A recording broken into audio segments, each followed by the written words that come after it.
Welcome to the Podness with Face, Pat, and Tiz. What's up, guys? Welcome to the Partners, show with three friends separated by distance, connected by brotherhood, and having weekly conversations that you can join in on. As always, I'm 1/3 of the Partners. It's your boy Tiz, along with the other third of the Partners, fresh off work, the Padawan here, along with You know, it's facing the place, man. I'm somewhere in the race, but I don't even know where right about now. Yeah, man, this is definitely the latest we've ever recorded, like a single podcast. Like we've done this on the double recording where we kind of prepared for it. You know, we knew it was coming, but so we don't know how loopy it's gonna get. Be another ending of last episode type vibe. We don't know. We're gonna find out. But we here yet another week. How's everybody feeling? Oh, I'm good. Refreshed. Okay. Got a Pepsi. that is my mom's drink of choice after work. I don't know what the hell they put in Pepsi. We must still be putting cocaine in the cola, but it works. Pep up for the pod, man. Got to pep up for the pod after work. Pep up for the pod. Pepsi, we need a deal. But yeah, man, let's get right off into it, man. We all know a good vibe. It's been a good day. So let's get straight into the goodness and the positive Black news of the week. The cool shit Black people are doing, experiencing, and just initiating in our world. So the first story comes to us from heachingreport.org. And basically, building virtual monuments to Black historical figures. Immersive technology lets students learn about Black historical figures on their phones. So the Hechinger Report is basically a national nonprofit newsroom that reports on one topic, and that's education. So this is basically about a student. A high schooler, Joshua Carter, didn't learn about Black historical figures like Ada B. Wells, Shirley Chisholm, or Denmark Vesey from his high school social studies textbooks. He learned about them through an app on his phone. The app is called Kinfolk, and it basically transports students like Carter to an augmented reality space where they can walk up to virtual monuments of 10 famous Black historical figures and learn their stories. Students can hear narration about these individuals. They can read biographies, look at artifacts from their lives, and learn about the time period in which they lived and what they accomplished. Carter, a rising senior at Teaneck High School in New Jersey, said the app allows him to see people that look like him in a good light. Kinfolk was launched in February by the EdTech nonprofit Movers and Shakers NYC, and the group is headed by CEO Glenn Cantave, a Black man, a fellow Lock brethren, big things are going. So, get your kids on this, man. Like, this could be the new wave of, like, everything is going digital now, especially now that schools have been virtual for so long now. So, like, let's support this, y'all. The app is called Kinfolk. Let your kids check it out at home. If you got young kids that are always on their tablet or something, download it on their tablet. I'm definitely about to put my son on it. But yeah, you said it goes through like a virtual museum of sorts, like on the screen. Basically, yeah. And what I like about it is, like, a lot of times we teach kids about historical figures, but we don't really give them the context about, like, the society, how society was in that particular time period, which made this accomplishment so cool. Yeah. I like that they said that they can learn about the time period in which the people live. So they actually get that background context of, like, okay, I understand why this struggle that this person did was so great, or why the accomplishment this person did it. You know what I mean? It gives them a little extra. So I like it. And all the kids are on their phones, tablets, or computers all day anyway. So it being in an app form, it just give you as a parent even something that you can give the kids and make that knowledge accessible. Like, you know what I mean? Like, in our house, we big on learning about Black history. My son, he actually, one of his dreams is to be an astronaut, but he also wants to be a speaker and give speeches that change the world, like Martin Luther King. So, like, he's already on that path. So, like, I can use this to introduce him to some other figures that he can get, and it's in a way that's digestible for him. So I like this, man. Shout out to brother what was his name? He said Cantave, Glenn Mm. Cantave. Look him up though. Movers and Shakers NYC. Let's support this black man, and so he can make more apps that help our black babies learn about themselves, man. Dope shit. That's dope. It's dope that your son basically want to be Neil deGrasse Tyson, Luther King Jr. Yeah, he also wants to be a paleontologist. Yeah. So he got some lofty ass goals. So I told him he better, let's stay focused on these books, then, champ. Let's stay ahead because you're gonna have a lot of school You're gonna ahead. need them. Yeah, you got a lot of degrees you're going for there, boss. You're going for more degrees than Umar. So it's about to get real for him. But yeah, man. Black people like this are good inspirations for my son, man. I like seeing stuff like this. This is dope. So yeah, man, let's keep it going with the cool black news, man. LA County moves forward with the return of the Black Family's Land. And this is coming to us from usnews.com. Los Angeles County leaders are moving forward with a plan to return prime beachfront property to descendants of a black couple who built a resort for African Americans, but were stripped of the land by local officials a century ago. So basically, they're moving forward with a plan to return prime beachfront property to the descendants of this couple. And the Board of Supervisors voted unanimously Tuesday to pursue an action plan created by the County Chief Executive's Office on returning the land to the descendants of Willa and Charles Bruce once the state allows it. So dope shit. California seems to be coming strong here with the positive black shit. Like, I believe they were the one that had the first state reparations committee that's, looking into reparations we learned about, a couple weeks ago. And like, now they coming with this where they're giving people their land back, that were had it wrongfully taken. Like, I don't know, man. Other states, come on, let's follow this lead, man. There's some good momentum here. Cali trying to be the example. That's basically what it is. Trying to be the example. Hey, man, when you making something right, man, I like that, man. Progressive type of shit. Right. And the supervisor, Holly Mitchell, she said, we cannot achieve racial equity until we confront our past and make it right. And that's the thing people keep forgetting. With the race conversation, like everybody want everybody to just get over it. But it's like, I always liken it to like the street shit, right?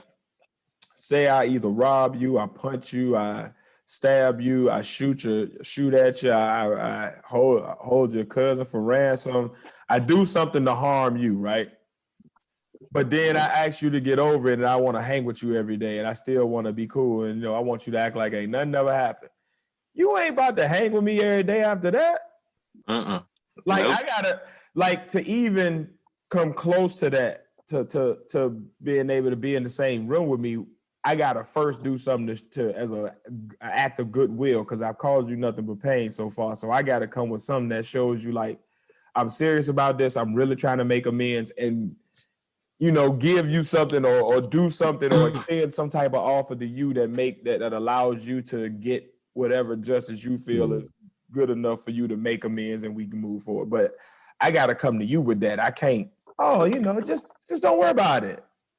I know that you still got that big gash in your head, but it's okay. No, man, that ain't how life works. And I think that's a big part of it. So shout out to California and Los Angeles for doing that. That's a real dope move.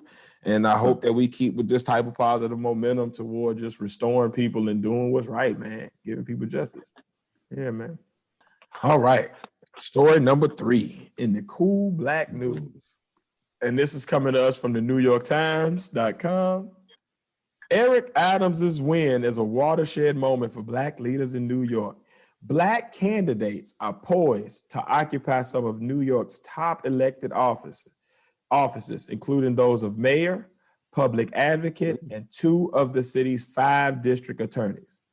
A cascade of victories for black candidates in the New York City Democratic primary is highlighted by Eric Adams' win in the mayoral race is redefining the flow of political power in the nation's largest city. For just the second time in its history, New York City is on track to have a black mayor. For the first time ever, the Manhattan District Attorney is set to be a black man after Alvin Bragg won the Democratic nomination. The city's public advocate, who is Black, cruised to victory in last month's primary.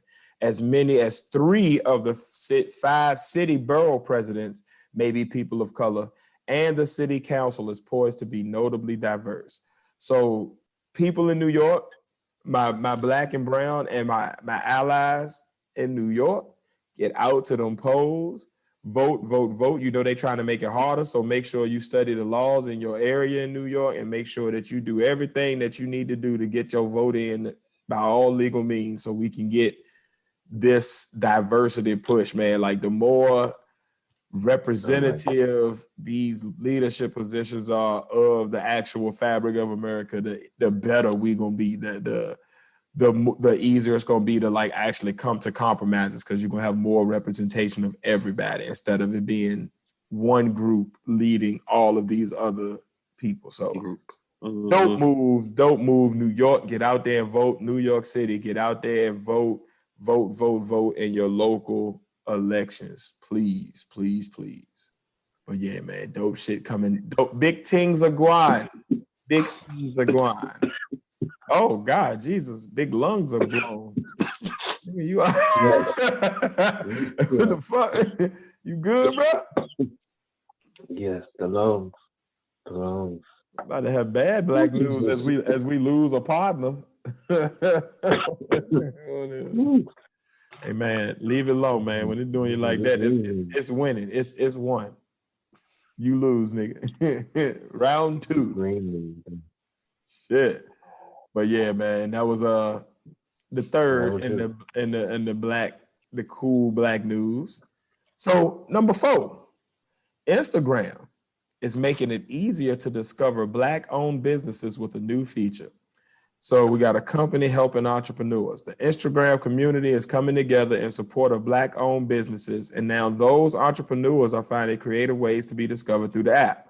According to Instagram, last summer through fall, there were over 1.3 million Instagram posts in support of Black-owned or Black-led businesses, and the number of businesses located in the U.S. with the Black-owned or Black-led and profiles increased over 50%. This is something owners of Coastal Bend Black-owned businesses say is a step in the right direction. Krista Evans, the social media manager at KES Emporium, said, acknowledge the fact that we do have our businesses. We are thriving, we do support each other, and we are a community that is looking to thrive just like anybody else, and it means a lot. So basically, by the power of us continuing to push these hashtags and support these pages of these Black-owned businesses, we are making it easier to find new Black businesses. So my people, let's keep getting out here. And when you see if somebody make a cool shirt for you, or somebody, got a cool product that you use, or they do a cool service for you, and they, Black, I mean, go ahead and shout them out. Go ahead, put that picture out, put that Instagram out, put that Twitter handle out, because it's helping. So yeah, man, salute to us Black businesses that are thriving, because us partners are a Black business, and yeah, man, go the us. hashtags are working, y'all. Yeah, man. We don't be thinking that shit be working, but it's doing something good for us. So let's keep it up, guys. And finally, oh yeah, what you say?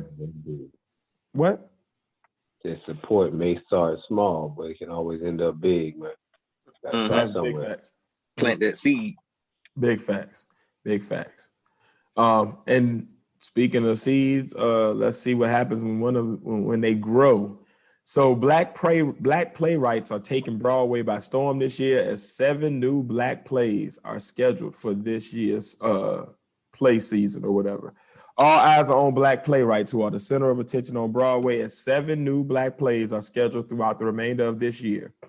All of the plays were written by Black writers, one of which is technically premiered before the pandemic hit in New York City. According to Deadline. The fall lineup, according to Playbill, has an array of writers who have written comedies to coming-of-age stories, and it will feature the youngest director in the organization's more than 250 years, 27-year-old Zaylon Livingston, who happens to be the Black producer behind the 2008 movie The Long Shot, featuring Ice Cube and Keke Palmer. So, people, we out here grinding, man. And I did not know that that young person was the black producer behind the 2008 movie. That's crazy. That means that you were what, 14 years old? Oh shoot. Yeah. Like that's pretty That's crazy. amazing. So man, black people are kicking ass, man. If you happen to be making a trip to the Northeast, stop by Broadway and man, support these black plays, man. It's gonna be Passover, Lackawanna Blues, which is a good movie.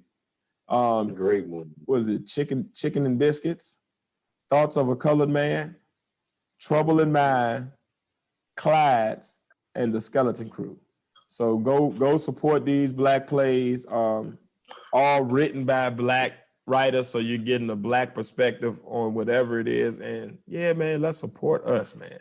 So that is the cool black news you can use for the week. Yeah. Yeah. Yeah, man. But like shout out to Melanin, man. Fucking magnificent Melanin. Kicking ass. All right, y'all. Looking at the docket, it looks like it's about that time. So I'm just wondering and asking y'all think it's about that time? Let me check. Mm-hmm. Oh yeah, it's definitely good fuckery 30. All right. Da-da-da-da-da-da.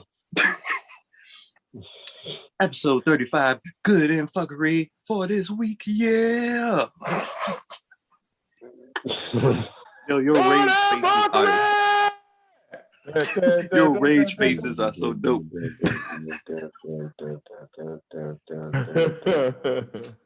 That's gonna be a theme.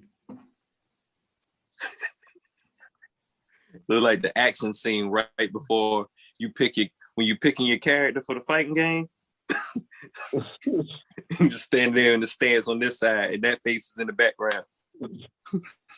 Tears versus the world. Oh man. But so there's a lot of good in this good and fuckery. Oh shit, that's what I'm talking about.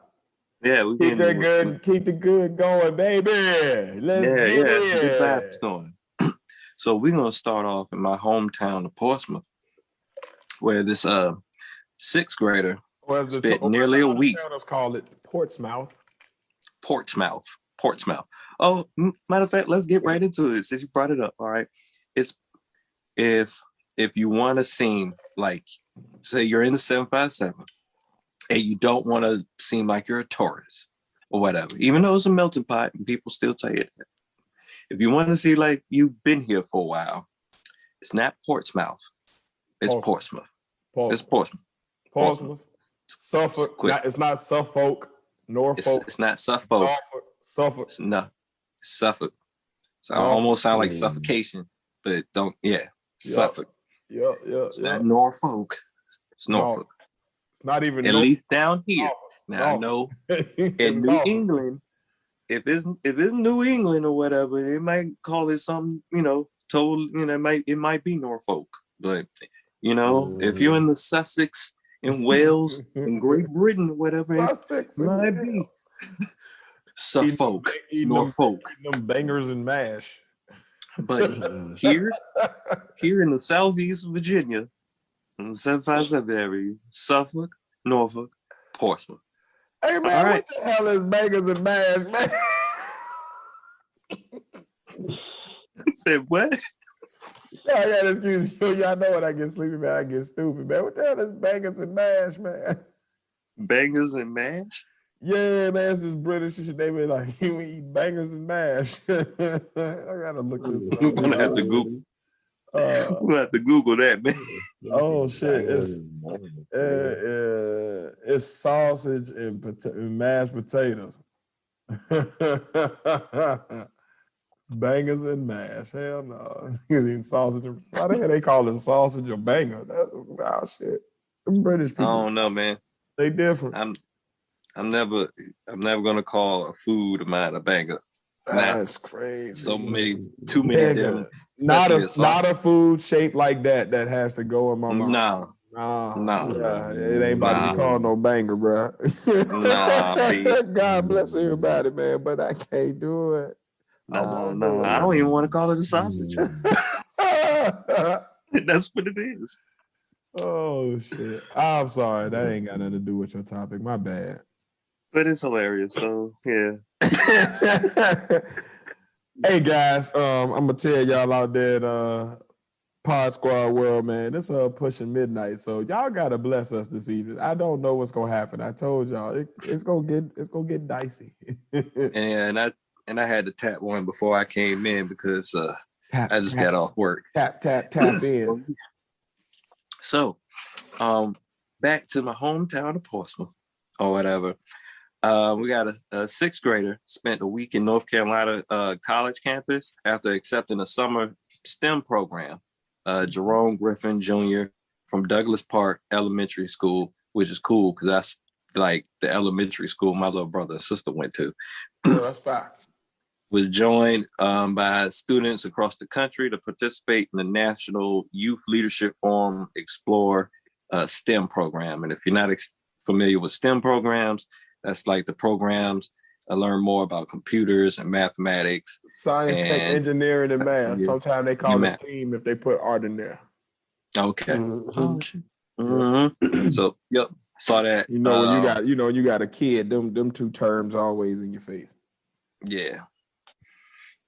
So yeah, I saw that up there. It was hometown hit me right here in the heart.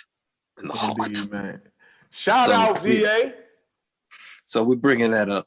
All right. So next on the list, because I accumulated a lot here the past days. Hey, I ain't mad at you, man. Let them rock. All right. Shonda Rhimes and Netflix expand their partnership to include video games and virtual reality content, which is crazy. I'll play a Shonda Rhimes game. Yeah. Like, I would never thought that Shonda Rhimes was even thinking about video games in the first place, but yeah, the story not familiar. She Good. has that show, Bridgertown. Hope I'm saying that right, but that's what it looked like. Bridgerton, yeah. With the British folk, they be fucking all the time. Yeah, that's probably why it's like one of the top. Oh yeah, it'd be a lot of screwing on there. That shit like Game of Thrones, but yeah, you know, just be in there. One of these days, I got to get into Game of Thrones because I haven't yet. But I tell you what, if you was a high school boy again, Bridgerton would be your shit.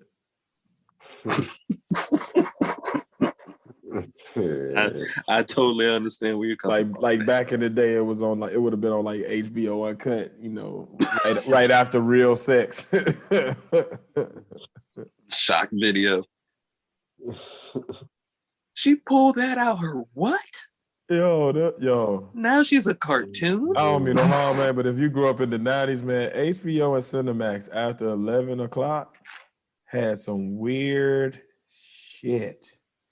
Like if you ever wanted to be like, I don't know what they thought they was doing, but if you ever wanted to be scared straight of some shit. Mm-hmm. Yep.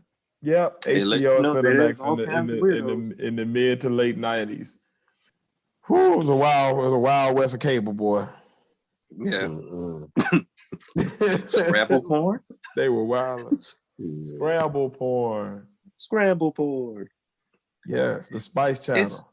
It's a squiggly.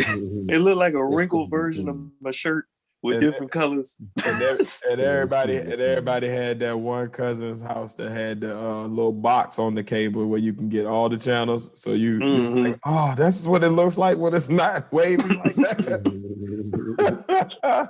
You mean in the middle of the Scrabble board.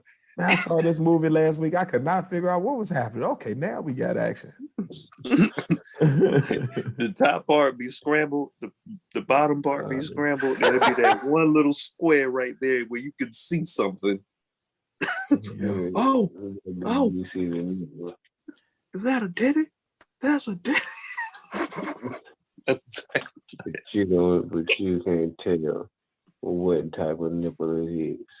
You don't know if it's a male nipple or a female nipple because all you see is a nipple because it's so squiggly on the squiggly channel. So you like, wow, what the hell? Over there Damn, looking like squiggly Dave channel. Spell in the first episode. Come on, titty. Come Come on. on.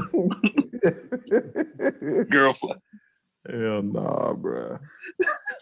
Hell nah, man. Oh yeah, maybe I tapped too much before I came in. Yeah. Hey, people, I told y'all, man, this is one of them nights, man. There ain't no telling what's about to happen this evening. So, you know. I got a little family emergency going on. I'm about to hop off. I look at a little family emergency. Okay, cool. All right. I'm gonna continue. Shonda Rhimes. Got you on Shonda Rhimes. Now, random news that pop up. Super Mario 64, a sealed copy, becomes the most expensive game ever selling at 1.5 million at auction. Mario 64. Why was that game? Is it that hard to get your hands on like a secondhand copy of Super Mario 64? Is it like that bitch of a collector's item? I know it's a big game, but I didn't know it was like, I would have thought like maybe the original Mario or like one of the older systems games. Okay. 64, I think, as in the review, 64 kind of captured everything about Mario. You would like in one game or whatever, even though I feel like they should have had Yoshi up there way more than it would be. But that's just my critique. That's still my favorite character from all the Mario games. But god dang, because of the popularity of it, like people still to this day will buy a Nintendo 64 just to buy a Super Mario 64 because it's that good of a game. Man, if I bought 64, I would get WCW versus NWO, and I would get WWE. What was it? Oh, what was their game on there? No Mercy? Yeah, man. Oh man, that was my game, bro. Yeah, No Mercy is one of those. No Mercy is a Super Mario 64 video games too when it comes to wrestling games. Yeah, boy, man. You break people arm down overtime and stuff. They do them, and you hit somebody with one of them haymakers and knock them out. And oh man, that was such a cool wrestling game. That was like one of the best wrestling games ever, especially to be for such a shitty graphics system. Yeah, you didn't know at the time, but no, at the time it was amazing. It was amazing. But yeah, that and Super Smash Brothers, the first couple. I never could play Super Smash. I could never figure out the percentage thing. So I was always confused whether I was winning or losing. So I'd always be thinking I'm winning and then die. I still don't understand like exactly how I know if I'm winning or not. Your percentage is how much damage you take in. How much can I take? Because I'd be seeing people with like almost 200%. It all depends on the character. They still be chugging along. It all depends on the character and how much and how you take that damage, from what I understand. Because my brother, he had it or whatever, so he always had Super Mario because it's his game. He's gonna pick Super Mario. So I perfected myself with Link from Legend of Zelda. I was gonna say I see a lot of people playing with Link and Dark Link. Got that move with Link that you kind of like uppercut him with the sword, and then you jump up and spin around and kick him off. That was my favorite. Oh yeah. Smack. I was like, yes, perfected. Then I played this Asian dude and I realized that I was nowhere near where. Yeah, when you play a real gamer, you realize how casual of a gamer you are. Cause I be thinking I'm the shit. Like, you know, when I'm just hanging out with my little online friends, and then we'll go to like play against somebody that's like really that's what they do. And I'd be like, holy smokes, man. Like, what the fuck? Yeah, like did you make the game? What the hell? They be doing moves you ain't never even know was on the game. Yep. T-shirt with combos. Be like, what page in the manual was that on? Because I don't have that in my book. That's not on my, I don't have that. And then if they really feel bad about you or whatever, they already critiqued in your head what your flaw is and be like, hey, next time, try this guy. Yep. Pretty much. All right. I got to say this story. Twin, Twin. Of course. Pretty much. And my brother. They are both avid gamers, right? So back in the day, to see those two come together and clash was epic. It was like watching like the action scene of your favorite cartoon. Like watching Ryu and Ken come across each other. Yeah, it was like watching Dragon Ball and everything. So, and they actually, they got the big giant board, like the big board. joysticks, like in the arcade, but for the console. Yeah. So, Marvel versus Capcom, Mortal Kombat, those two, my God, man. It's like games I suck at. I love to play them, but on Marvel vs. Capcom, I literally just push anything and be coming in the combos. I be just pushing all the buttons over and over again. Mm-hmm. I be just don't know what the hell I be doing. But see, the thing is, right? These guys actually practice like the actual movements. So they know exactly the right time when, all right, I'm dealing with a beginner player. He's gonna keep doing and tapping the same thing. So I'm gonna just wait. All right. Like when you over here, like they're like they just typing on a computer and it does the most amazing shit that you ever seen. You might as well just have your hand off. Yeah, you might as well just keep your hand off your controller and just let them go, because it's the most amazing crap in the world. And then then when they countering each other or whatever, I was like, yo, this is like really watching UFC on low. Like this is great or whatever. Twin is actually good at the characters that everyone suck at, like Zangief. Oh wow. Because he wants to be the guy that, oh my God, you got beat by Zangief. Is he good with Balrog? I think, yeah, he is. See, that's when you know you good. Because Balrog, like, he be take so long for his good moves to charge up. What I've learned is with those characters that's like trash or whatever, it's all about timing and just knowing when or whatever. So if you, I don't know none of that. I be getting beat up, and like I'm only good against the computer in shooting games, and I'm only good against the computer in fighting games. Now, a basketball game I can hold my own in. Now, most sports games I can hold my own in, or at least do okay for the amount of time that I play, I guess.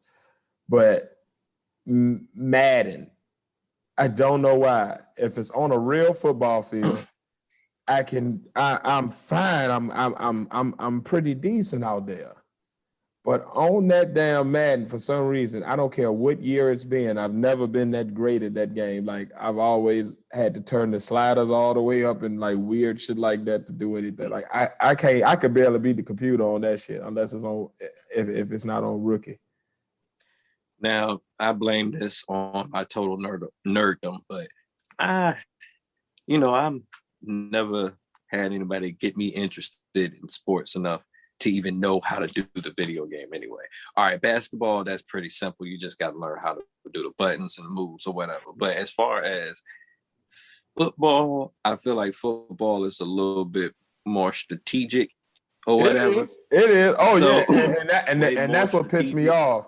So, like, that's the thing about Madden, right? You will be doing shit that you would do in real football.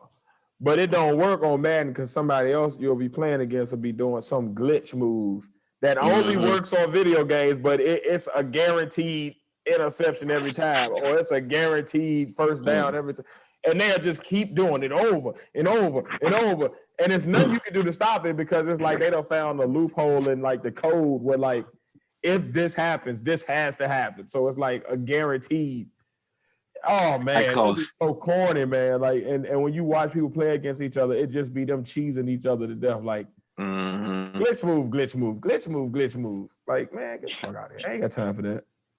I want to play a video game and have fun. I want to be a god on video. And in video game, I want to be able to do whatever. Like, I want to be Superman. Can't shit beat me. I'd say that's like one of those Akuma moves or whatever. You know how that Akuma has this one move where he does, and it knocks all of your meter down into one. And then all you got to do is a simple punch and you out. That's usually what that, and I know exactly what that Madden glitch you're talking about too, because I seen. That's a couple of them, man. It's like these 4 offensive plays, and it's like these 3 defensive plays, and if they put the man right here on this play, no matter what, you get sacked. No matter what, they score, they catch the ball. No matter what, they break the first tackle. Like, it be just corny. I ain't got time. Oh man, that'd be the shit that I hate about video games now. Like, now that everything is online, it's like a lot of the more fun experiences you gotta play online and do them, but it also leads to moments of like, I don't want to keep losing. Yeah. This is a video game. I'm playing this to have fun. Like, I'm not an e-gamer. I don't get paid for this. So I'm just doing this for I'm paying to play it. I just want to do this for let me just win. I just want to beat up everybody, or I want to score 100 points, or I want to live out my fantasy or some shit that I'll never be able to do in real life. Like shoot aliens. I don't want this. I don't want this to look like real life of me against an NFL player. Like, fuck out of here, man. Like, I don't really want to go against Jerry Rice. Like, I just want to feel. I just want a game that got Jerry Rice's name on one of the characters, man. Like, retarded. Shit, crazy, man. Yeah. And that was our video game rant for today. All right. So, awards and achievements in the good and fuck. Right on. So Naomi Osaka wins Best Female Athlete at the ESPYs. Let's go. All right. Now, I found this is funny. Here. Don Cheadle got an Emmy nomination for like a 1 episode brief moment in Falcon and the Winter Soldier for Best Supporting Actor or something like that. Like, he just... I don't remember that. Huh? Yeah, exactly. That's how long he was in. Like, and he got to see all of every episode, but I don't remember seeing him. Exactly. And what was it again? And the Falcon and the Winter Soldier. Don Cheadle? Yeah, he was in there. Don Cheadle was in there because he's War Machine in the Marvel Cinematic Universe. But he won't in there for a long time, and he wasn't even in the War Machine suit or whatever, so it wasn't anything memorable. But for that little moment, he got an Emmy nomination. So hey, give it up for Black excellence, y'all. He played the heck out of that. Don't take but a second, man. We just do our thing, and I'm the mic on y'all. Must be the melanin. Must be the melanin. Must be the melody.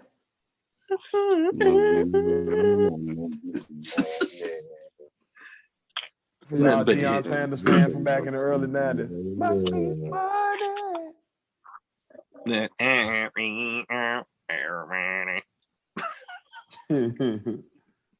All right. Respect to the queens. One of our peace. One of our elder queens, Marla Gibbs, is to receive her Hollywood star on the Walk of Fame. On the Hollywood Walk of Fame. It's about that time, man. She's been a cornerstone of a lot of great Black sitcoms, man, over the years, man. And she's a damn good actress, man. I rock with Marla. Oh, yeah, definitely. Respect, OG Queen. Respect, Queen Mother. Respect. Damn big respect. Go ahead, Marla. I love her, man. She was dope as fuck in the Jeffersons, man. And she just looked like she could cook. Like, oh yeah, she make a mean plate of greens. I think it's just with the cornbread that just melt in your mouth. Oh, you already know. Thanksgiving at her house every year is amazing. Amazing. Oh, right. You can smell the peach cobbler over here right now. You know what? When I worked at Hardee's, I made a mean peach cobbler, man. I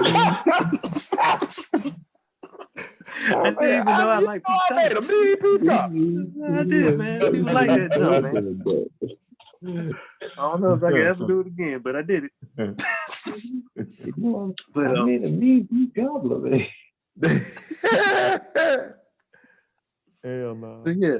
All right. Just in case y'all didn't know, Samsung quietly launched its TV Plus streaming service on the web. So it's supposed to be free. Is that like Netflix? Yeah, I think that's the new jump. I haven't checked it out yet. I just saw it. So it's supposed to be free. So just in case y'all didn't know, Samsung got another place to find content. There you go. Appreciate that. Hey, yeah. The Padawan told you first. I really shouldn't have tapped it that hard before I came in the podcast. So anyway, Nigeria beats USA and Beat the hell out of them. And in then the Olympics. Australia whooped their ass right after that. Historic upset, as they called it. Yeah. It would be an upset because it's not America, but Well, Australia go kicked their Nigeria. ass right after that. We're not looking that good. Like, we don't have no big man. We have no rim protection.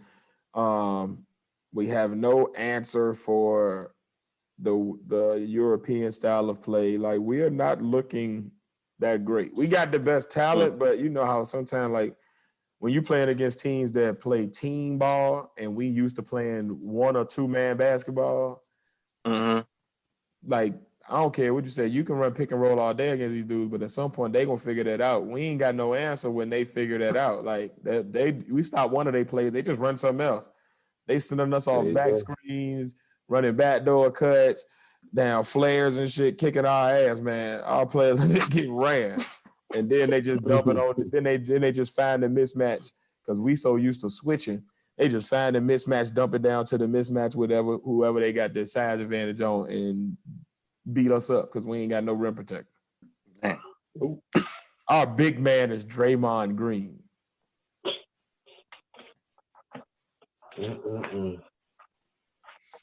All right, NBA, you have to rethink about your Olympic team. We have no, like, I'm telling you, man, they got to start building it for like an actual team. They can't just keep thinking about like we're gonna just send the best players because the NBA is so guard and forward heavy now. Like, you still need a big man. Like, other countries got 7-footers and 6'11" dudes that play the post. We have nobody to stop that. They drive into the hole.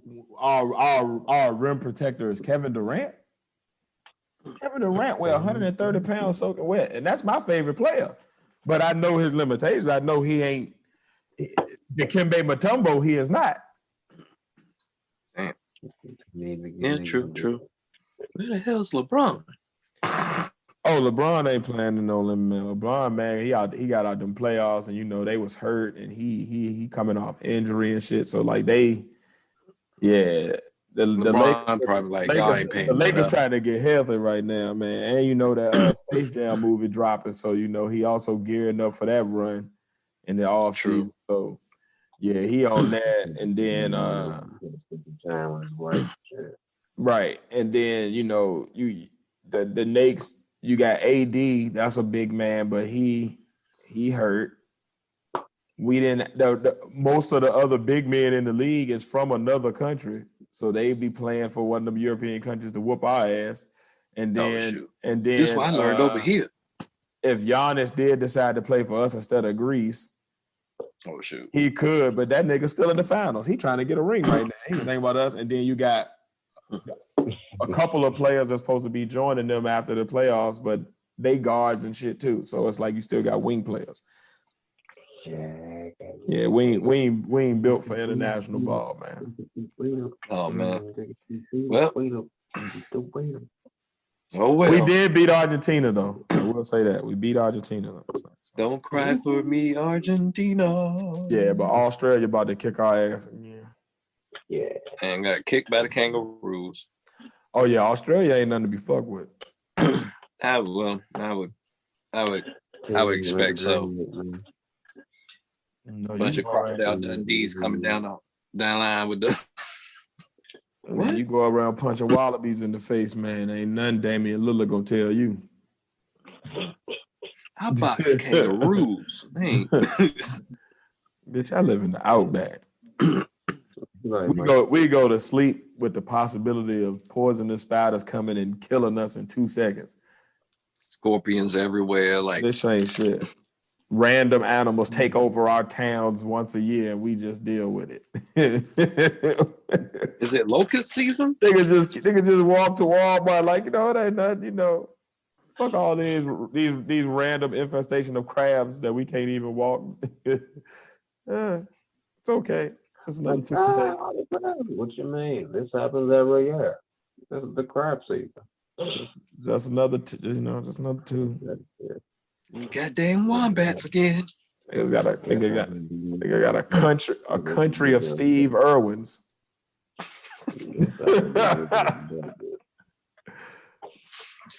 Oh man, you can't play ball against a person that boxes kangaroos. Nope. You can't do that. Nope. The hunger ain't the same. Anyway, well, back to people doing crazy stuff, amazing stuff. Oh, by the way, Meg the Stallion is going to be in She-Hulk as Meg the Stallion. Just putting that out there. I thought you was gonna say she got cast as She-Hulk. I was about to be like, what? Nah, Black She-Hulk? Right on. I don't think She-Hulk character is like, her personality is a white woman, period. It's like this is can't. Yeah. Plus, she breaks the fourth wall, so she's gonna be like a female Deadpool. You know who they bet not cast as She-Hulk? Who? Jessica Alba. Are they thinking about her? I don't think so. I just don't like Jessica Alba, and I hated her in Fantastic Four, so I just wanted to put that out there. To whoever's casting, just please don't do that. Nah, they probably got a whole new age,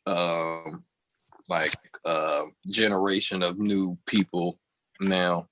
Probably play She-Hulk or something. I hope so. Mm-hmm. I damn sure hope so. These new actors, I don't know their names. These new actors and actresses, I don't know their names. Huh? You said what? I said, is it just me, or with most of these new actors or actresses, I don't know their names. Yeah, I'm also out of the loop on a lot of stuff I know, like, because I don't watch pretty much no news right now, and very little, like the entertainment stuff I get, it'd be like off quick hits off of Twitter or like a YouTube video, somebody else talking about it real quick. Same but here. I don't get like outside of looking up these positive Black news stories, man, I don't go nowhere near news, man. It'd be too depressing for me right now. I need like a month off to like defrag and like let my brain reset from certain things. I've never been the person to actually know the actor. Like, really? Like, if it's not the same famous Black actors and comedians I already know, I ain't gonna know the person. I just found out about Ben Affleck. Nah, I be knowing some actors. I ain't saying like I'm no expert or no like I could win Jeopardy or nothing, but I do know like I'm usually pretty decent at like knowing actors' names and shit like that. But the obvious actors I can probably point out, but if it's like one of those, like who like character actors, they be in everything, but yeah, so you can't really them Steve Buscemi type niggas. Yeah. I can't point them out pretty much.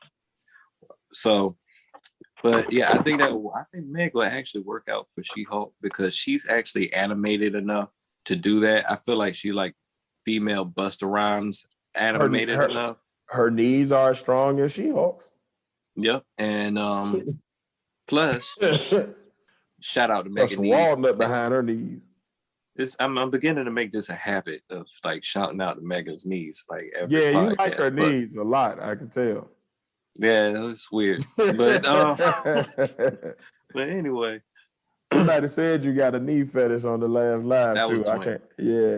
That was Twin. No, Twin is always trying to assassinate my character some type of way, but that's him. That's what friends do. But I would say because I've actually heard Meg rap and she has a lot of nerd culture in her raps on the low. Yes. I feel like she fits with this. Like if it was like Cardi or Nicki, I would just feel like, all right, they just dumped any old Black person in this. But I feel like if anybody, we're going to put any Black female in there, Meg fits the part because she's animated enough and then she got the pop culture like nerd culture in our bars enough, that'll make sense. Right on. Pretty much. But yeah, that's my New Edition's going on tour in 2022. Sherlock, come on. Things like I knew you would. All of them, all of New Edition. Night. All 6 of them. Am I battling you or am I battling New Edition? New Edition, nigga. We back on tour. And what'd you say, Face? All them niggas getting back together again. Yeah. Ronnie, Ricky, Bobby, Mike. Gonna ride Don't this forget way. about Ralph and Johnny. All of them. And on the R&B side, continuing, Donnell Jones, Dave Hollister, and Carl Thomas are forming a supergroup called The Shop. Man, just because y'all old and sing R&B don't need y'all need to get together. I don't need no more no bootleg LSG for the 2000s. I'm good. I didn't care for the LSG movement. I was not a big fan of that. I'm good on this. I'm straight. I didn't need the tank genuine and Tyrese, the TGT movement. I don't need none of these initials and shit coming together. And I wasn't all right. Tears take. Donnell Jones won't all that as a singer like that. He had some cool songs here and there, but vocally, he ain't about to blow nobody out the water. Like, I'm good. I'm straight. He got that one popular song that everybody likes. That one.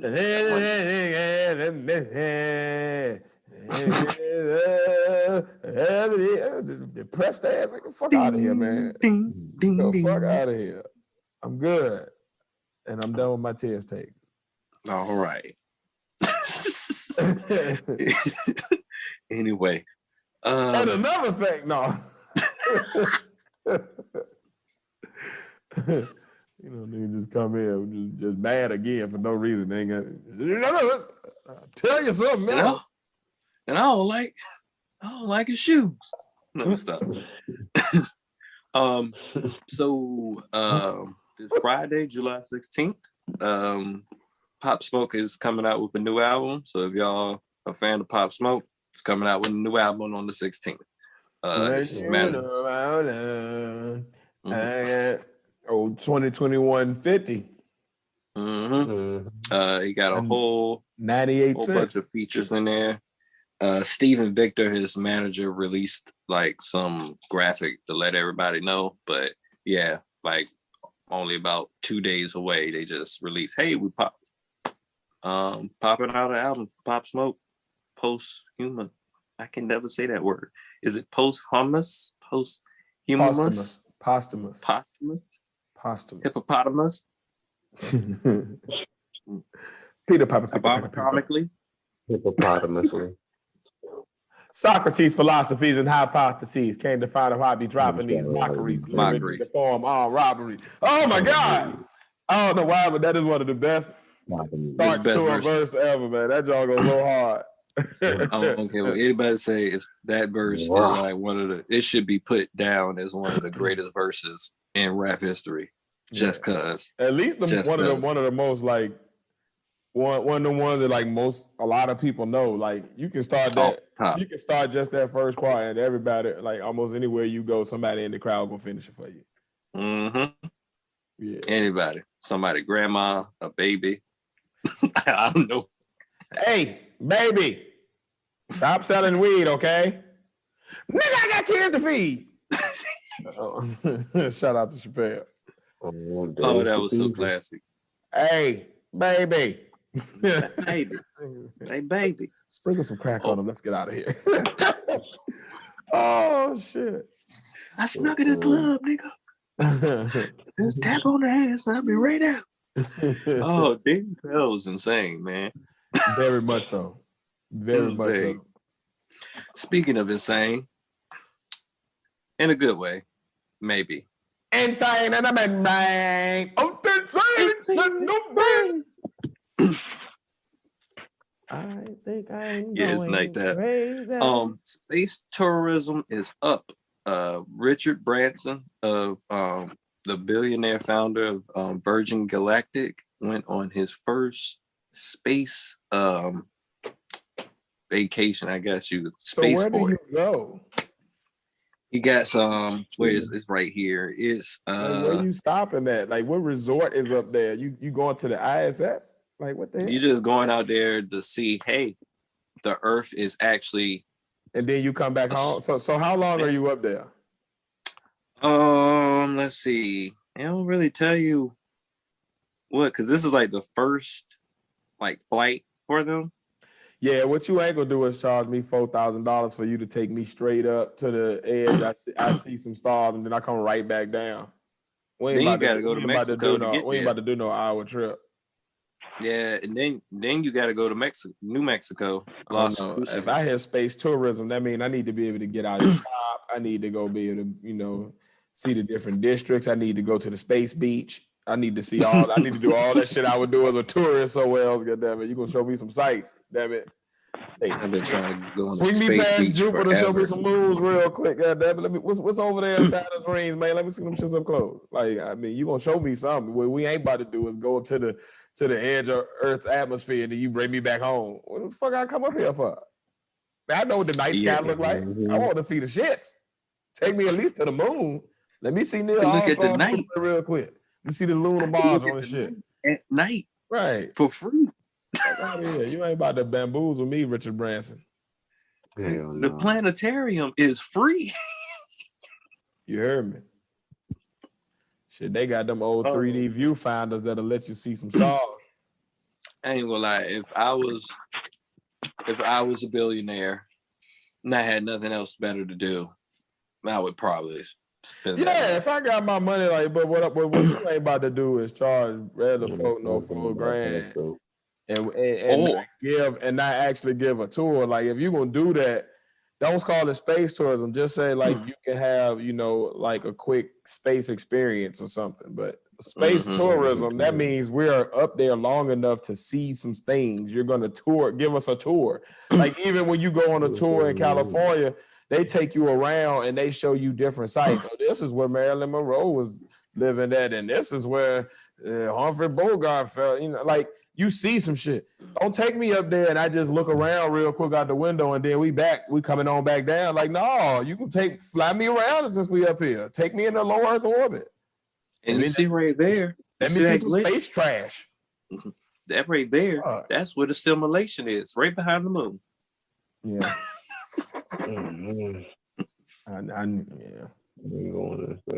Right behind the moon. Sound like he gonna get somebody for that bread. That would it sound like to me. Well, if I was a billionaire, to tell you the truth, I'd be like, you know what? I'm gonna make my own spaceport. Because that's probably what Richard Branson did when he was talking to Elon Musk. Pretty much. Good point. I think that's all it is. And then Jeff Bezos. I think that's all they're doing now. I think that's the new stunt. Hey, I got my spaceport in New Mexico. Hey, I got my spaceport here. You know what I'm saying? Oh, word. That seemed like the new billionaire stunt now. Because there's Elon Musk. Then it was Jeff Bezos like a couple of weeks back saying he going into space. And then this guy, Richard Branson. Son, wake up. We got to build a rocket. We're going to have a spaceport. Mm-hmm. Right in the back. Put it right in the backyard. Yep. That way I can go right near the space beach. Boy!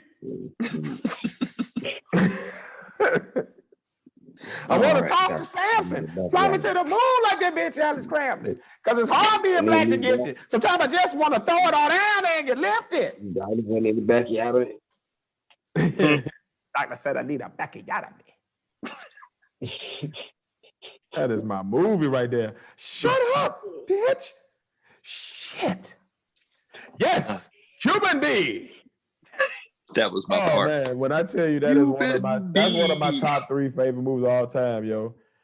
Double burger with cheese. When that nigga, I'm right behind you, yo. Cuban B. Yes, I am Cuban B. That nigga killed Buttercup, yo. He killed Buttercup. But that nigga couldn't get his name right. He was like, butternut squash cup. Oh, that movie is so stupidly funny, man. Good times. Good times. We talk about Half Baked out there, listeners. For those that have never seen it, please go see it. It is Dave Chappelle at his finest early in his career, and it is hilarious. Whether you smoke cannabis or not, whether you care about weed or not, it's just a funny. It's like one of them movies that's so dumb, it's funny. It's a cult classic. It's awesome. It's like and it'll show you how to go on a date for $5 in New York City. I don't know if the place is still exchanged, but it's like a super bad, like a Hangover, but before. Something like that. Something like that. Yeah, I see where you're going with it. But yeah, man, y'all need to check it out. Please check it out. So, all right. And I want to humbug over this because I like all the good news or whatever. So, but it is the fuckery. So I'm gonna just put out some fuckery. Ben Carson's still stupid. That's it. Ben Carson's still stupid. He said that welfare hurt black people worse than slavery.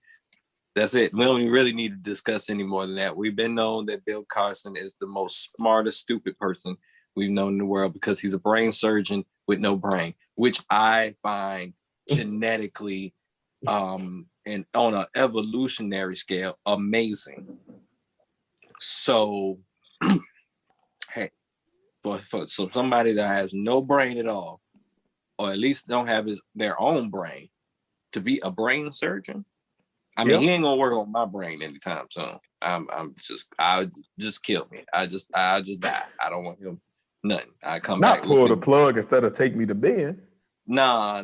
You got me looking stupid, like a brain dead. No, I don't need to be zombie Juan. I need to be Padawan. Zombie Juan. Zombie Juan. But I think I done stayed up so late. I'm ready to eat breakfast. I'm gonna make me some waffles after this. That sounds great. That's great. Waffles and bacon. But yeah, I'm gonna end the fuckery off with some greatness. All right, so I finished Loki. Bruh. Let me tell. Bruh. First of all, before you say this, shout out to Lovecraft Country for getting 18 Emmy nominations. That show was fucking amazing.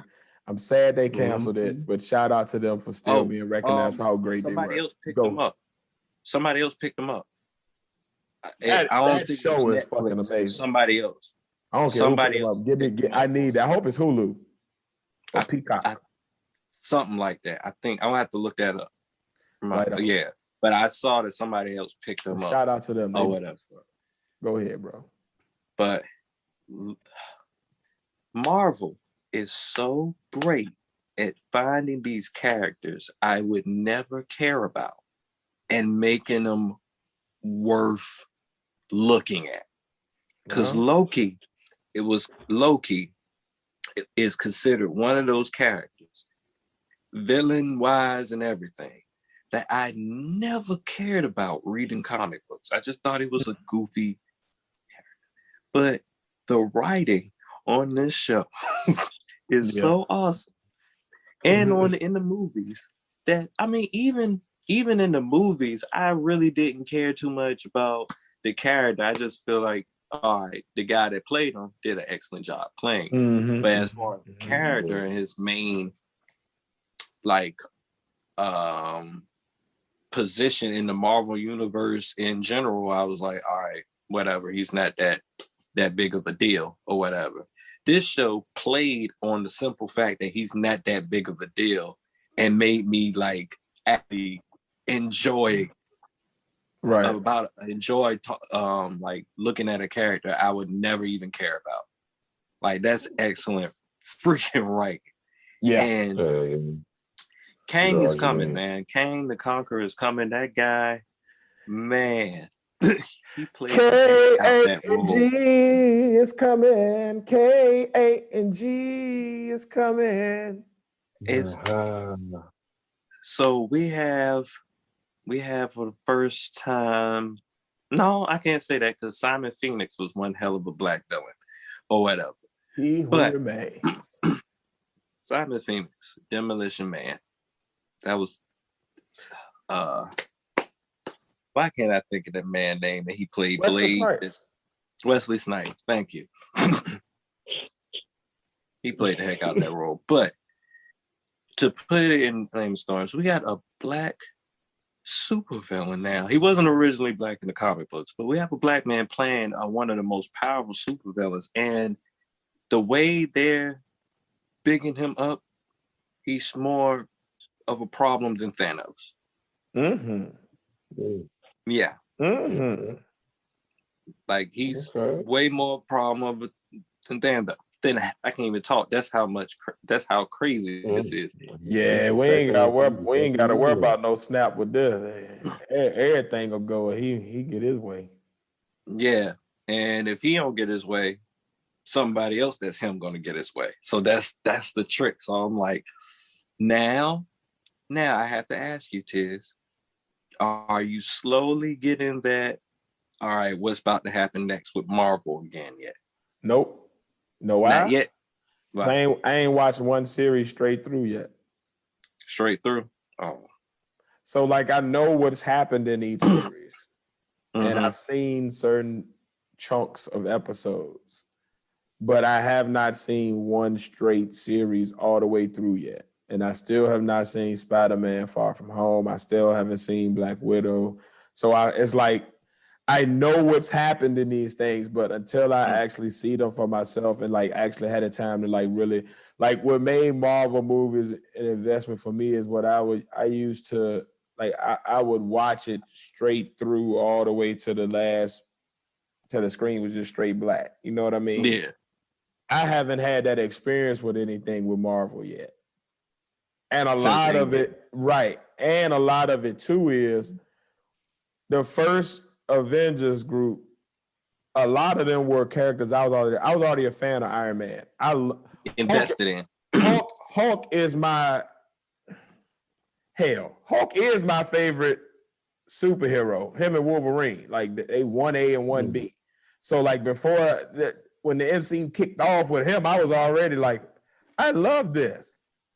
I was cool. I loved Black Panther. I was in the, even in the White Tiger and shit. You know what I mean? Like, so the characters they brought out so far outside of Guardians of the Galaxy, I was familiar with. I had a bearing on. I knew them. They're going into a world now. Like I knew Thanos. I don't really know Kang the Conqueror's story that well like that. So it's nothing yet that they got to give me.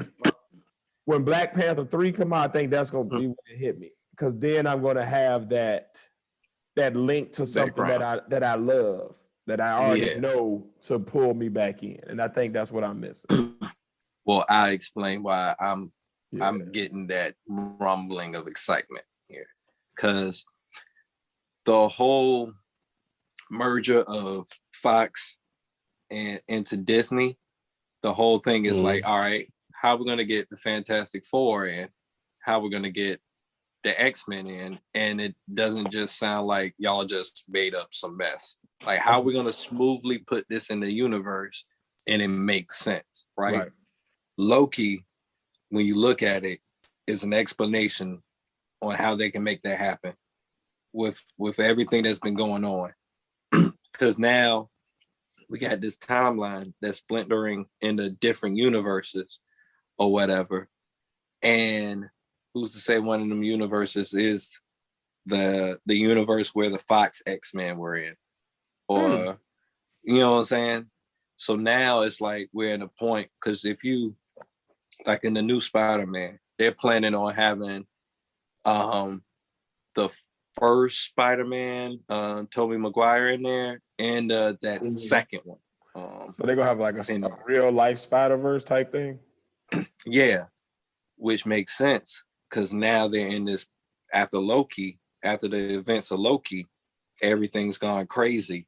So now we can have all these real reasons why these random characters coming back in. They even teasing like Hugh Jackman coming back as Wolverine. Oh, yep. Now you're getting me hyped. That's some shit I would. You bring back some of them old X-Men characters. I'm with you. You even give me Deadpool in there with some of these other MCU characters. I'm with you. I need Well, that type of Deadpool, action. Ryan Reynolds' Deadpool is definitely already set to be in. They working on that now anyway, so that's set to come. But my whole thing with Loki and all these other shows, and I knew Loki was going to be the one because I knew they were saying they're going to talk about time or whatever. The way they explained how they had time set up and how what Kang was a part of, it like now it blows it up that they can now put in the Fox universe in here and it makes sense. Right. You know Have what I'm you saying? seen the end of Black Widow yet? I have not yet because I'm Look at not the paying post. $30 on the app. Look at the post-credit scene of. They got the recaps and stuff online, on YouTube. Okay. Go look at the post-credit scene recap.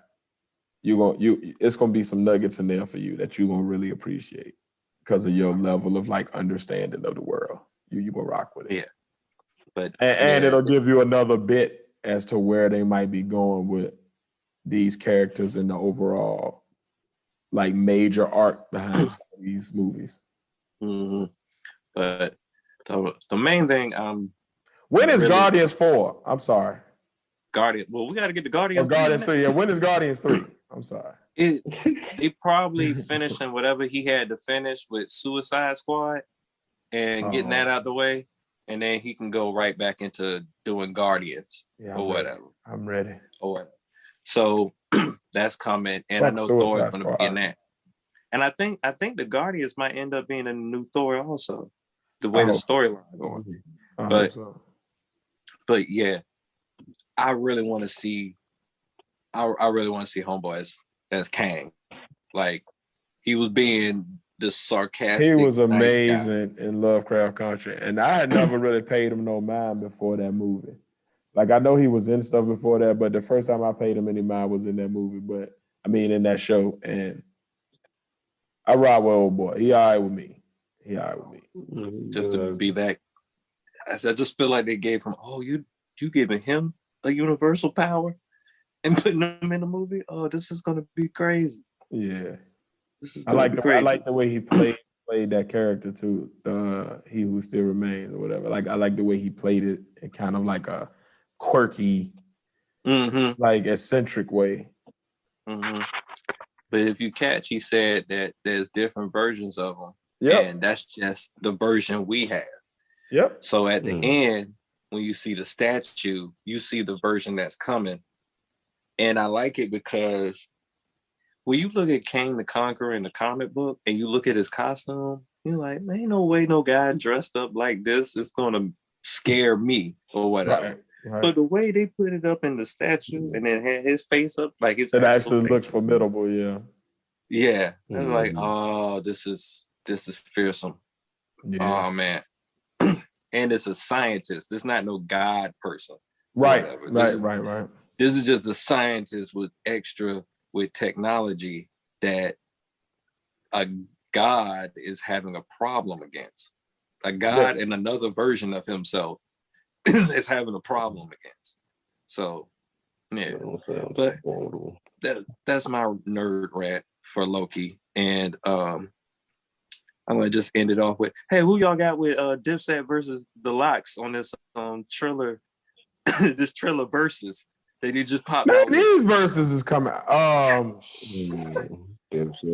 I was gonna say Dipset. Dipset personally influenced me more and was more of a part of my daily soundtrack in my coming of age years. Like I was definitely heavy Dipset. You already know, man. Like we got a homeboy nickname was Flea.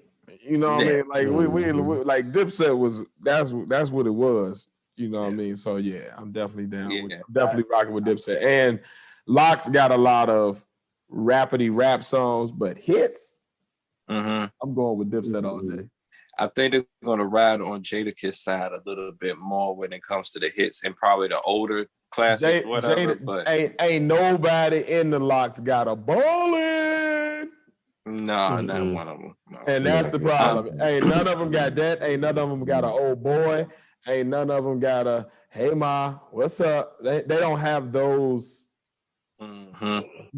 types of bangers. Like they got street bangers, but they don't have like Everybody like this song type bangers, and that's gonna be yeah. It's Dipset for me too. And then Dipset, like Dipset. I talk about my brother a lot, but my brother also remind me of the homo we talk about named Flea. Just how they act and everything. No, what? And hold on. What did you just say? Flea. Say that sentence. Say the sentence again for me, please. Okay. My brother, he's basically gonna go for Dipset because Dipset is like his Wu-Tang. You ain't heard me right, but it's all right.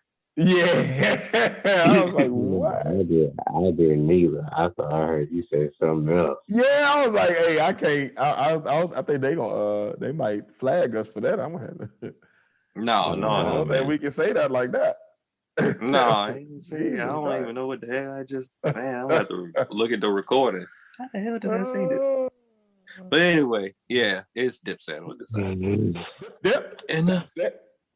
And that's the end of the good and fuckery. Good and fuckery, set. Dip, set.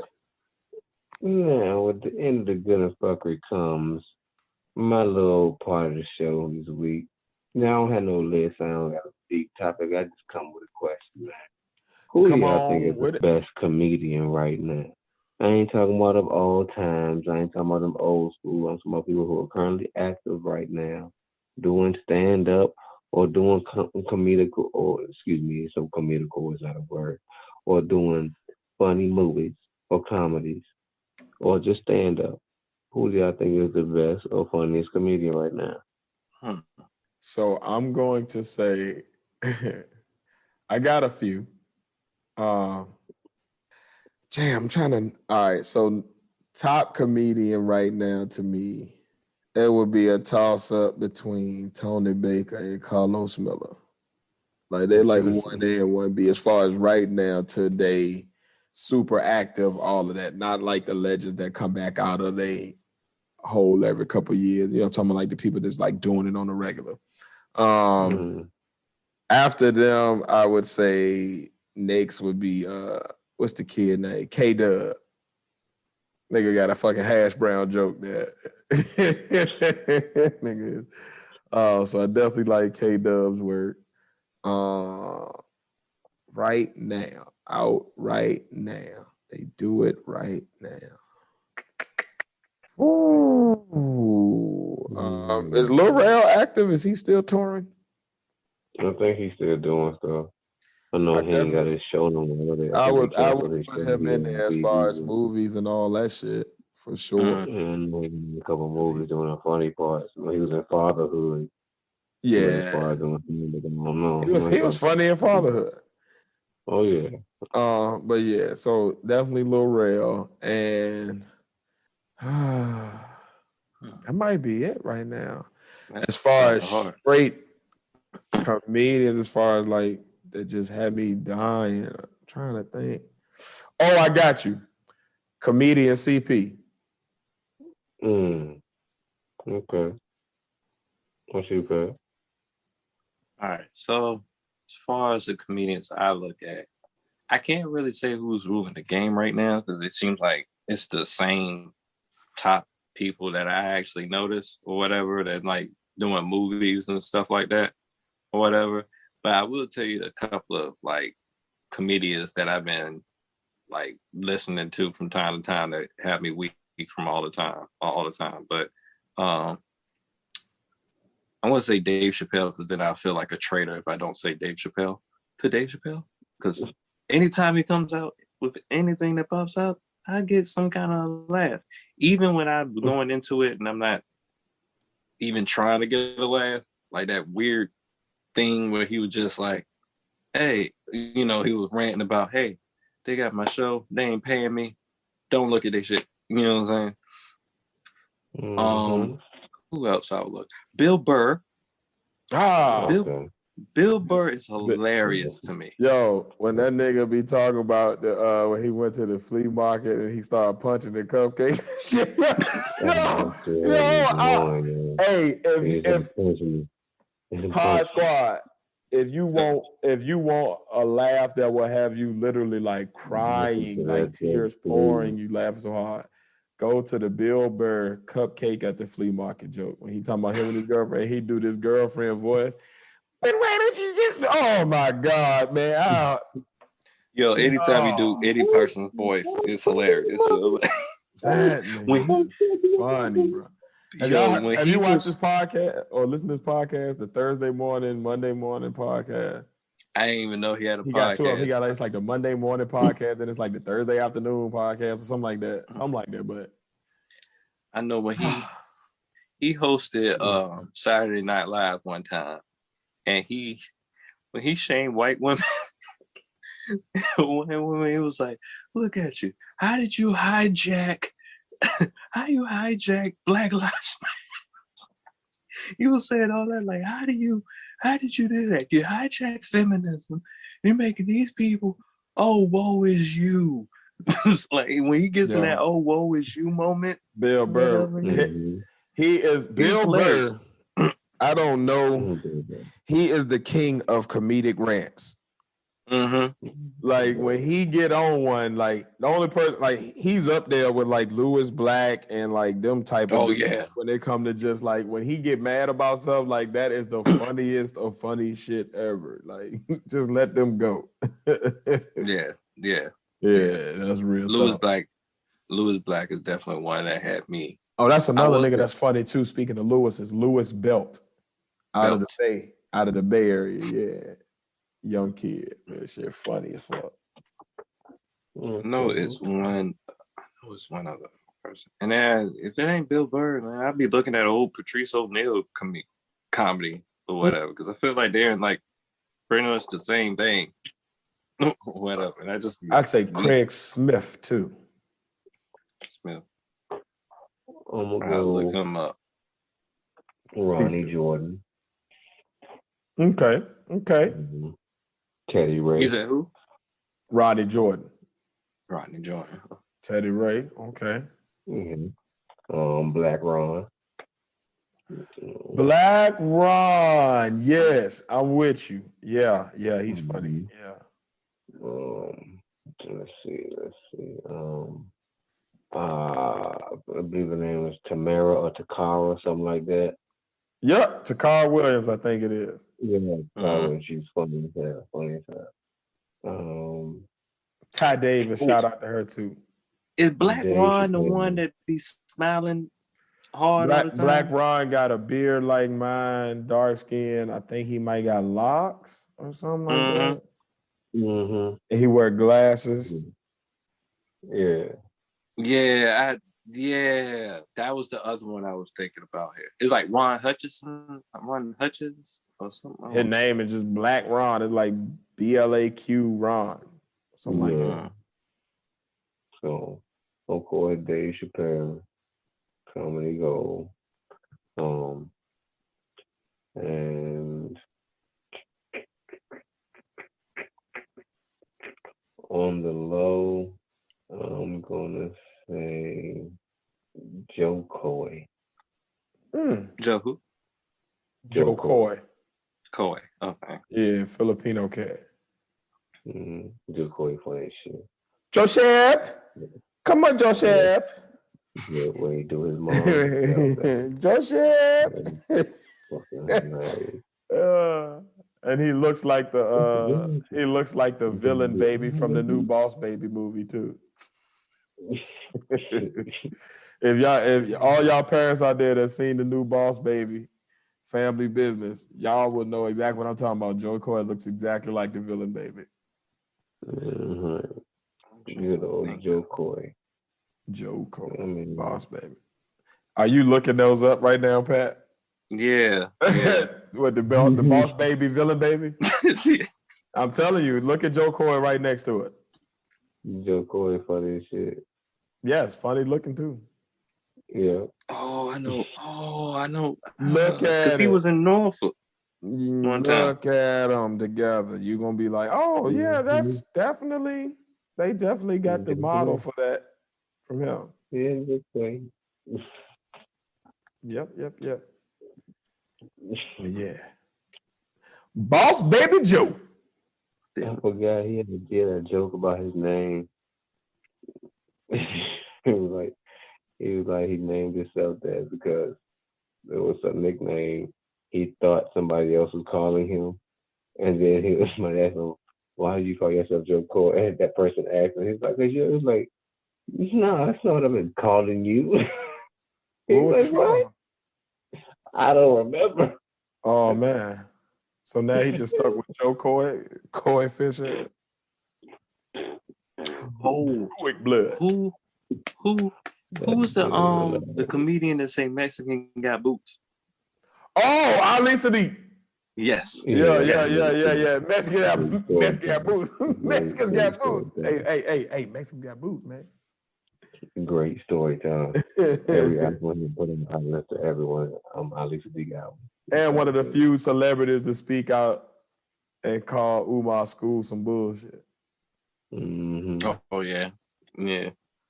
I man, anytime you got a comedian that just have me fall into their world with a random crazy story or whatever, and I'm really trying to figure out what's about to happen next. Yeah, another one when he talking about his daughter or something like that. Mm-hmm. It was like a swimmer or something like some shit like that. But yeah, Ali Sadiq he definitely up there. I forget about him because he's not as much in the mainstream, but he is funny as fuck. Mm-hmm. He got one of the better Comedy Central specials out there. Oh yeah. For sure. I forgot the name of the album. I gotta look up the name of one of the albums. Shit, I'll send it to y'all. Bet. That shit fire. Bet it up. Put us up on some new comedians in the comments down there, Pod Squad. Let us know who y'all got for us. Yeah. We always looking for a good laugh, man. Yeah, man. We need more laughter in the world, man. Need more laughter in the world. You might never heard of. Yeah, we listening to the comedy and like the different cultures and shit, like the African comedians and shit like that. Sometimes, not a lot though, to be honest with you. It was like when I first. I ain't gonna lie to you, man. I should be more into other culture shit, but sometimes like I'm a nigga of routine, man. I like the shit that I know. I want to get the joke quick. I don't want to have to do no research. It would take you at first because you know how we do the African accent, like we talk like they talk like this. Some comedians over there, they do the reverse about Americans. Oh, Americans do this, and you know. But it's a bit funny, it's a bit, but it take you off guard. Speaking of funny shit from Africa, there is an African singing show. I don't know whether it's like Africa's Got Talent or African Idol or what, but it is funnier than American Idol when they do like the episode where everybody be going singing crazy, like bruh. Yeah. Oh, I can't. I'm gonna have to find the name of it. I'm gonna have to do a clip or something about it. You telling people gotta get on your African TV, man. African TV, yeah. Who is that? African movies, not African American movies, but them African movies. Telling you, yo, they be hilarious. I think they do be hilarious. Some of them be. I watched some African movies before, and they make no freaking sense, but it be some wild ish going on, and the CGI is always absolutely fantastically horrible. Yeah, the African ninja movie. African gangster ninja movies and stuff. Happening in this movie. Dude, do a drive by. Next thing you know, Sub-Zero pop out of nowhere. And then it'd be some dude near a hut, guns. And then it'd be another nigga in a mansion yelling, and you don't know why he yelling, but he mad. He got on a white suit. It's always a white suit, and they always got like one dude with the mad jewelry on. Yep, he the henchman, and one dude that looked like Khaled for some reason. It's always one Khaled somewhere. You gotta throw all of the colors in there. Mm-hmm. Somewhere. You smart. You loyal. I like like sometimes when they have like comedians or whatever, they just from different cultures or whatever. I'll watch on Netflix when I'm in a stand-up mood or You know whatever. who's funny as hell? I don't know if he still does his thing, but I know he was like the biggest comedian in the world like a few years back. Sebastian Maniscalco. Yeah, he did like He's all right. he did like a award show back. That's when I Yeah, like first yeah. heard about him. But Yeah. he was like one of the biggest comedians in the world at that time, like if not the biggest. Mm-hmm. Not funny. Who sucks? Aziz Ansari. Yeah, I don't really care for his Aziz. humor. His humor don't do it for me. I'm not a big fan of it. I don't like him in anything though. I didn't really like him in Parks and Rec. No, his character. And I like that show a lot, but I didn't care for him. Yeah. The first time I heard about him was was it with the big black lady? What? What you say? His character was only good when he was playing opposite of the big black lady. Yeah. Yeah. The big black lady's hilarious. I don't know her name, but she is funny as hell. Exactly. I remember first saw him on Observe and Report, that movie with Seth Rogen. Yeah, it's the mall security dude. That's when I first heard about him. That's about it. A lot of people, I mean, you know, he got his own community of people that like him. I don't care for his humor. He's not funny to me. It ain't that I don't like him. I don't find his jokes funny. I think he's better as like a character more than like a stand-up person. I don't care for his comedic timing. Like I don't know. As certain comedy that I like, it gotta be almost. It's like I like goofy shit, man. I don't know how else to explain it. Like Aziz is like bro humor, like that type of shit. But that's not funny to me. Like I get the joke, it's just not humorous to me. Like you give me frat. Right, but you give me a Lil Rel talking about his damn daddy about to fight the dragons and got on a big ass Pele coat in the washroom.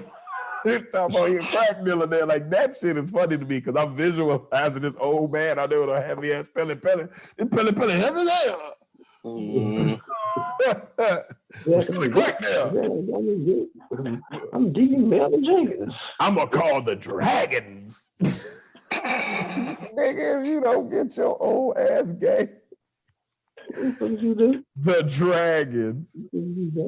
That was a lost gang from the Warriors. they was late to the meeting, so they ain't get into the action. You gonna call the niggas as late? They ain't gonna never they was over there in the washroom with a heavy Pele on. Y'all got this Pele heavy as hell. And the funnier part is, like, I went to college with dudes that used to sell drugs, and they was from Chicago, and they did wear a lot of like heavy ass Pele jackets back when people were still wearing Averexes, so they had on Peles. The big. I had never heard of Pele till I met them.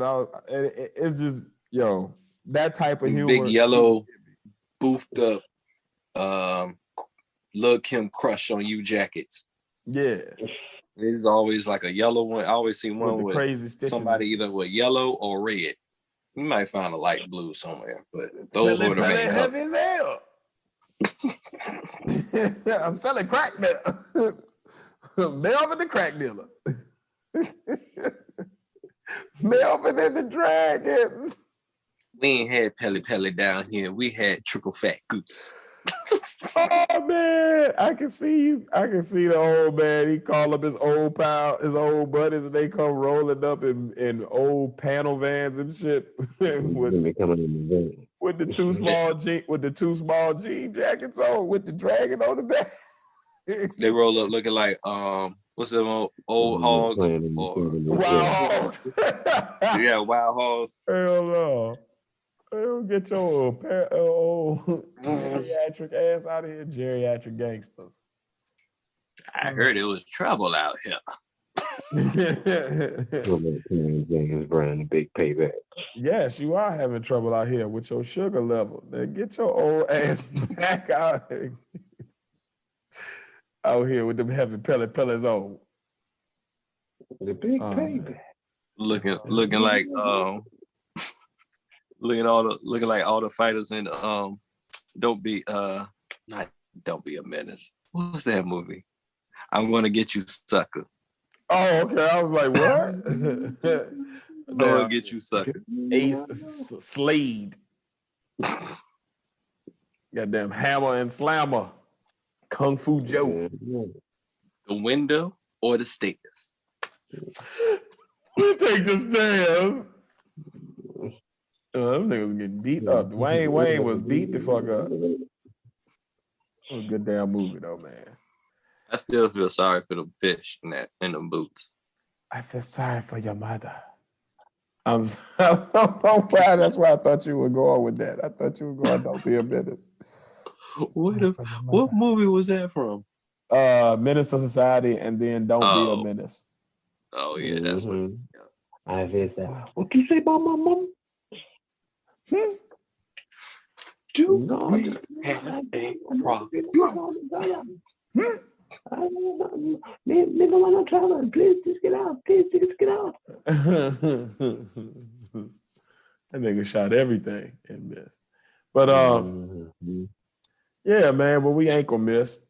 It's this wonderful opportunity to celebrate Black business. Y'all know we Black own ourselves, so we love to highlight other Black people that are doing things in the community that we need to look out for and go support. So this week's Black business highlight, we finally back, guys. We got some shit. Gritsbrunchbar.com. Grits, Gritz, brunch, you know how to spell brunch, and bar.com. Gritsbrunchbar.com.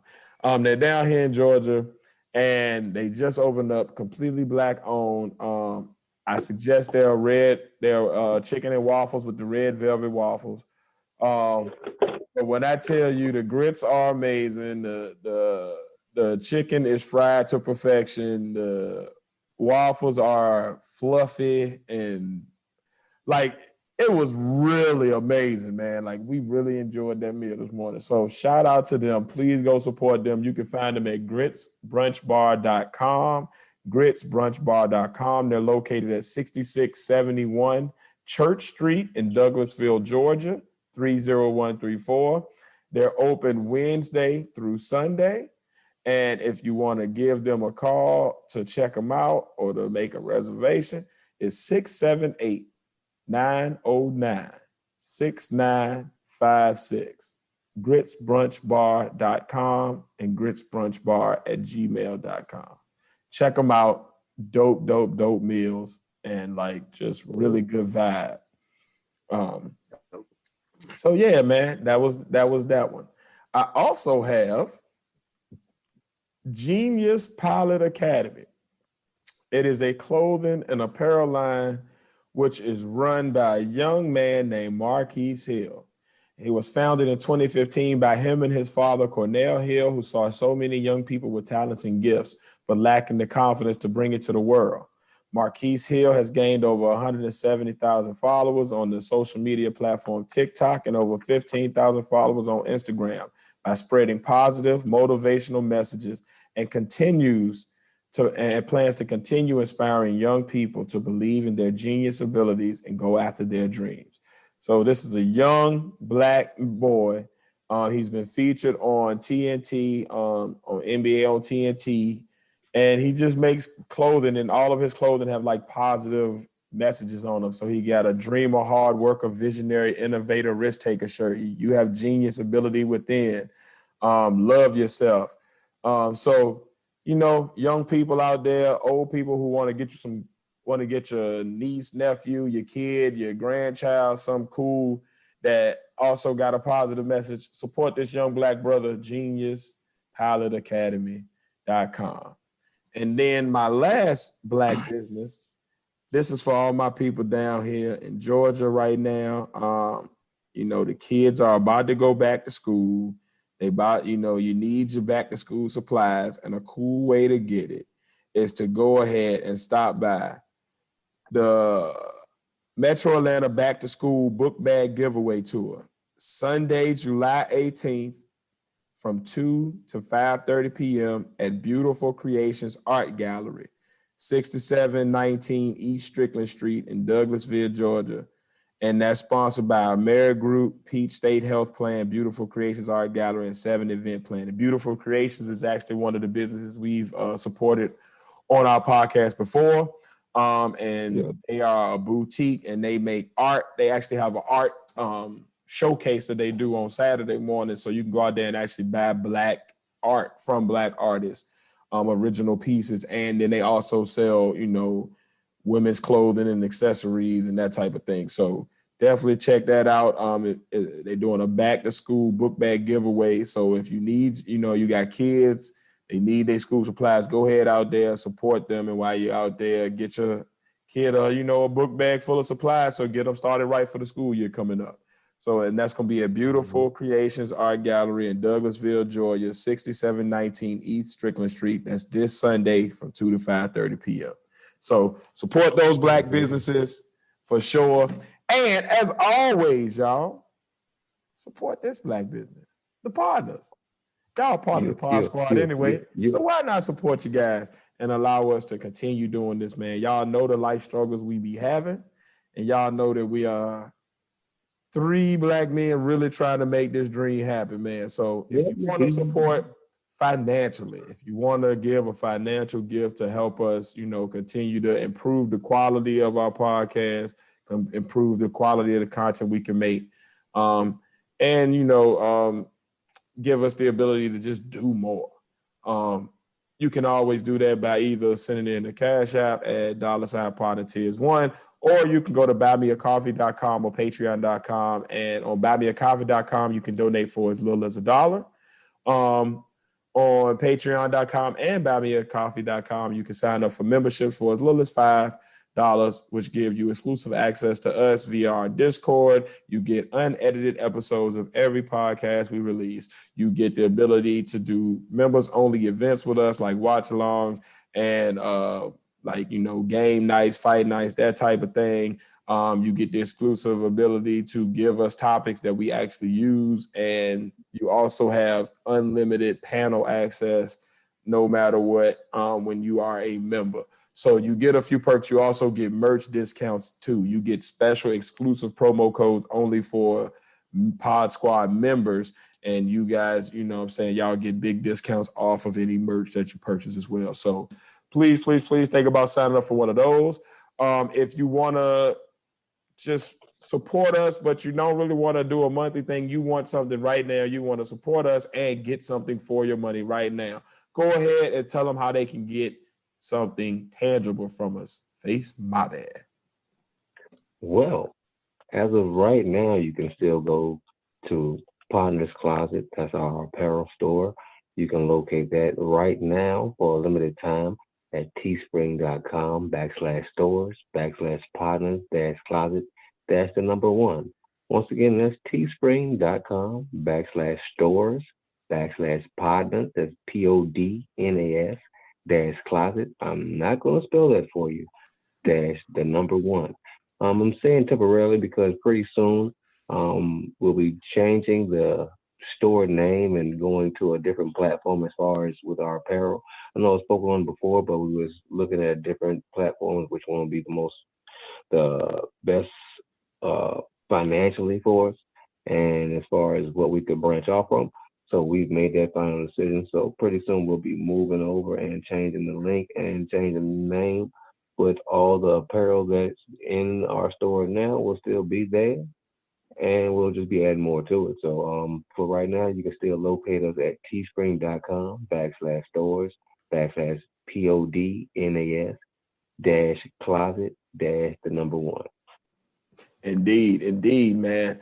And after you have copped some merch and you decide, hey, man, I wanted to say something to them outside of the podcast, I don't want to leave it on the comment board, I want to talk directly to them, get a quicker response, and kind of build on the dialogue. How can they get in touch with us via our social media platforms, Pat?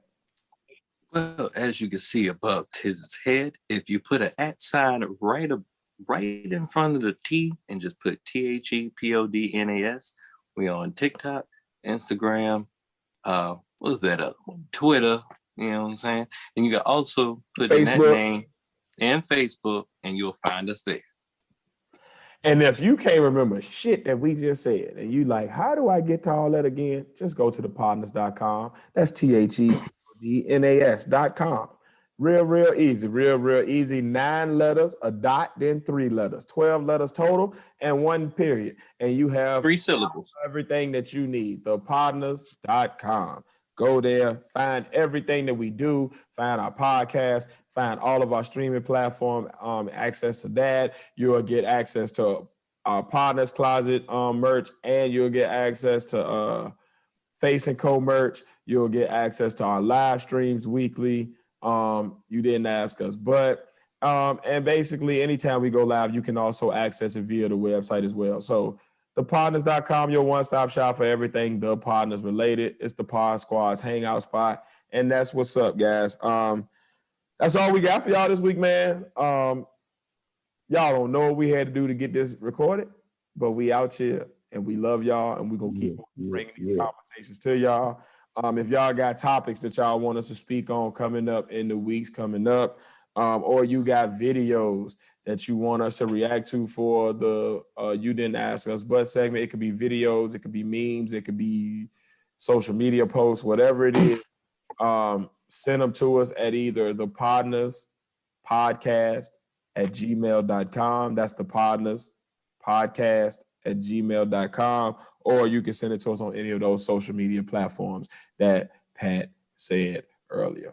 Otherwise, as always, I'm 1/3 of the Partners, your boy Tiz. I'm tired as fuck, and I'm about to go eat some waffles.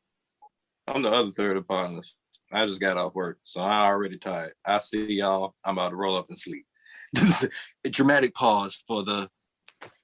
Yeah. It's safe. I just rolled up another one, and I'm about to lay it down for the night. You beat me. Peace out. You beat me to it. We love you.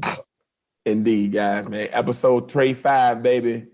The old KD episode. We out here, man. We almost there, guys. Keep fucking with us because we fuck with y'all. Love y'all. Peace out. We about this thing. Oh, yeah. Interview Baby Boys Bulls next week, man. We got Lucas Oliver from Baby Boy Bulls coming on next week so we can learn and get some knowledge on how to breed dogs and anything dog related. We're going to be able to get some knowledge on it next week. So for all my dog lovers, dog breeders, dog owners, people who are about to own dogs, next week is your week. Come through. Oh, my dog. Be on the lookout for that. Dog. Where my dogs at? We right here, dog. Rest and now we out. DMX. Ow!